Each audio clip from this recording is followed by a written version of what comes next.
السلام علیکم and welcome to knowledge world. دنیا کی سب سے بڑی اس وجہ سے اس چوری کو دنیا کی سب سے بڑی چوری کہا جائے تو غلط نہ ہوگا. اس کو تو گینیز ورلڈ ریکارڈ میں بھی شامل کیا گیا ہے. Number 1 Banco Central robbery. کسی بینک میں چوری ہو جائے تو اس بات میں تو کوئی شک نہیں ہے کہ یہ بہت بڑا لاس ہوتا ہے. اس میں بینک کا تو نقصان ہوتا ہی ہے, اس کے علاوہ انویسٹر کا بھی نقصان ہوتا ہے اور حکومت کا بھی نقصان ہوتا ہے. ان سب کو یہ لاس برداشت کرنا پڑتا ہے. 2015 میں برازیل کے شہر فول ضلع کے سینٹرل بینک میں بھی ایسی چوری ہوئی. اس رابر کو دنیا کی سب سے بڑی رابری سمجھا جاتا ہے. یہ بینک 2 ماہ کی پلاننگ کے ساتھ لوٹا گیا تھا. اس کے مین 2 رابرز تھے. انہوں نے بینک سے 2 بلاک کے فاصلے پر ایک گھر لیا. اس مکان کو پرچیز کرنے کے بعد انہوں نے اس کے اندر ایک سرنگ کھودنا شروع کر دی. یہ 2 ماہ تک اس کو کھودتے رہے. یہ کہیں فٹ لمبی ہو گئی جو کہ سیدھا بینک کے وارڈ میں جاتی تھی. جب یہ ٹنل بنانے میں کامیاب ہو گئے تو انہوں نے بینک کے اندر کیمرہ اور الارم کو ڈسیبل کیا. اس کے بعد وہ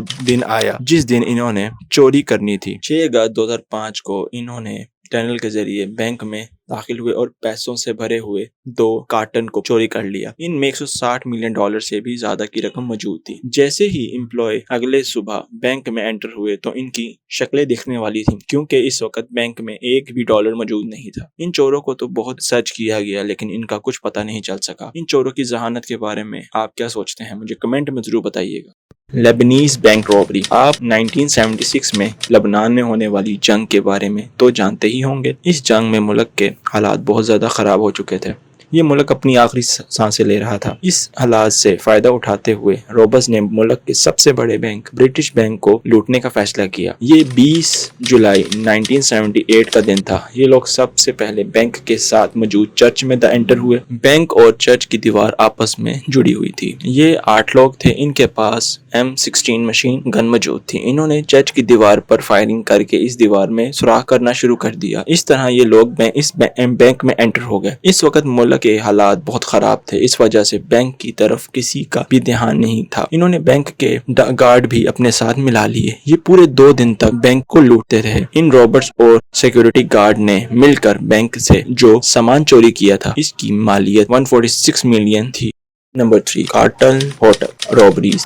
دنیا میں تو بہت سی چوریاں ہوتی ہیں لیکن کچھ رابریز اتنی خطرناک ہوتی ہیں جو دنیا کو سالوں سال یاد رہتی ہیں. ان میں سے ایک یہ بھی ہے. 2003 میں فرانس کے شہر کینز میں بھی ایک ایسی ہی رابری ہوئی تھی. 2003 کے اندر کینز کے سب سے بڑے ہوٹل کیٹلون کے اندر ایک بہت بڑے ملینئر نے اپنی جیولریز کی نمائش رکھی تھی. اس شخص کا نام لیف اینڈرو تھا اور یہ اسرائیل کا رہنے والا تھا. 28 جولائی 2003 کو ایک شخص ماسک پہن کر اس ہوٹل کے اندر داخل ہوا. اس کے ہاتھ میں ایک گن بھی موجود تھی. جیسا کہ آپ اس ویڈیو میں دیکھ سکتے ہیں کہ اس شخص نے ہوٹل میں انٹر ہوتے ہی گارڈ پر گن رکھی. ایک اور بات یہ کہ گارڈ کروڑوں کی جیولری کی حفاظت کر رہا تھا لیکن اس کے پاس کوئی گن نہیں تھی. اس نے گارڈ کے ہاتھ کھڑے کروائے اور یہاں موجود تمام سامان کو بیگ میں ڈالنا شروع کر دیا. اس کے بعد وہ اس ہوٹل سے باہر نکلا اور آج تک اس کا کچھ نہیں پتا کہ یہ کہاں گیا. اس نے جو سامان چوری کیا تھا اس کی قیمت $136 ملین سے بھی زیادہ تھی.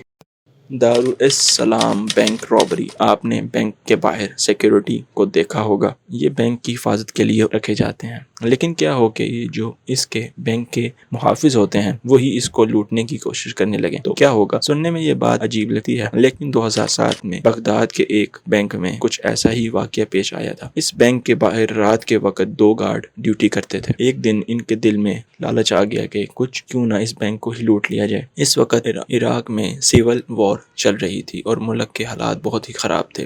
11 جولائی 2007 کی رات انہوں نے بینک کا تالا توڑا اور وہ اس میں داخل ہو گئے. ان کو بینک کے وارڈ کو کھولنے میں بہت مشکل پیش آئی لیکن انہوں نے 2 گھنٹے کی کوشش کے بعد آخرکار بینک کے وارڈ کو کھول ہی لیا. اس وقت بینک میں $286 ملین موجود تھے. اس وجہ سے اس چوری کو دنیا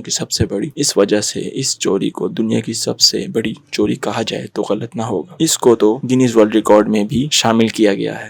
نمبر 5 ایئرپورٹ ڈائمنڈ رابری. دنیا میں بہت سے رابرز پکڑے جاتے ہیں لیکن کچھ چور تو ایسے جینیس ہوتے ہیں کہ ان کو پکڑ پانا مشکل ہو جاتا ہے. یہ بھی ایک ایسی ہی سٹوری ہے. 15 فروری 2005 کو ایمسٹرڈیم کے انٹرنیشنل ایئرپورٹ پر 2 ورکرز انٹر ہوئے. انہوں نے ایئر لائن کے ورکرز والا ڈریس پہنا ہوا تھا اور ان کے پاس گن بھی موجود تھی. ان کو دیکھنے میں یہ ایئرپورٹ کے گارڈ لگتے تھے. انہوں نے کارگو ایریا سے ڈائمنڈ سے بھرا ہوا ایک ٹرک باہر نکالا۔ اس ٹرک میں انکٹ ڈائمنڈز موجود تھے۔ ان کو ایمسٹرڈیم سے بیلجیم لے کر جایا جا رہا تھا۔ ان دونوں لوگوں کو وہاں پر بہت سے لوگوں نے دیکھا تھا، لیکن ان کو لگ رہا تھا کہ یہ بھی ورکر ہے، اس وجہ سے انہوں نے ان پر دھیان نہیں دیا۔ ان دونوں کے جانے کے 1 گھنٹے بعد ایئرپورٹ کی سیکیورٹی کو پتا چلا کہ ایئرپورٹ کے باہر ایک خالی ٹرک کھڑا ہوا ہے اور یہ وہی ٹرک تھا جس میں ڈائمنڈز موجود تھے، لیکن ان کا آج تک کچھ پتا نہیں چل سکا کہ یہ چور دنیا کے کس جگہ پر موجود ہیں۔